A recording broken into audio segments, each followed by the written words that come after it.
So I've got a P-pump converted 24 valve sitting here on the ground today, and I wanted to show y'all how to install one of my favorite products for it. This is our manual fuel shutoff cable for the 94 to 98 12 valve Cummins. This is for the P7100 pump, so if you've got a 24 valve like the one that we've got in this video converted to a P-pump, this will also work on that as well. Now this pump's already got the electronic solenoid removed. You'll just have to remove the 2 bolts that go into the top of the AFC housing there, and then you'll want to remove the little tab that's attached to your lever here. Once the solenoid has been removed, you're going to want to take out these 2 bolts here and replace them with the longer bolts and install your bracket. There are little spacers behind this bracket, so make sure that whenever you take these bolts out, you don't drop them.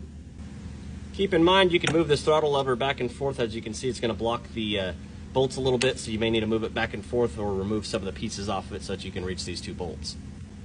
This piece is pretty self-explanatory. As you can see, you just take your nut and you tighten it on the front here, and then your cable is going to go into the back of this, and you're going to tighten this down to hold it against the cable. Next up, we're going to install this piece. This allows us to attach the cable to the lever. As you can see, there's a little sleeve that was included with it. I've already popped it in the hole there. You're just going to stick it in there and then stick the nut on the other end of it and tighten it down. To attach the cable, there is a set screw. You're going to stick the cable under the end of this and then tighten it with the set screw. If you're having difficulty installing this while the lever's still inside the truck, you can remove it. Just take the 1 bolt out there, and then you should be able to slide this lever off and install it outside of the truck.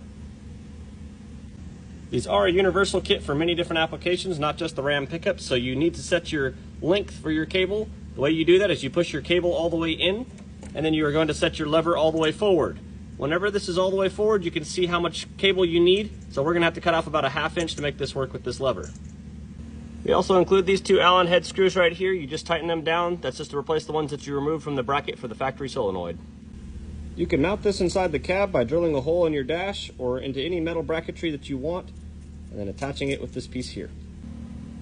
That is with it in the on position with the cable pushed all the way in, and if you pull it out, it'll shut it off. On, off, on, off. This kit only runs $109, and you can find it on our website, mdcdiesel.com. Feel free to message me with any questions.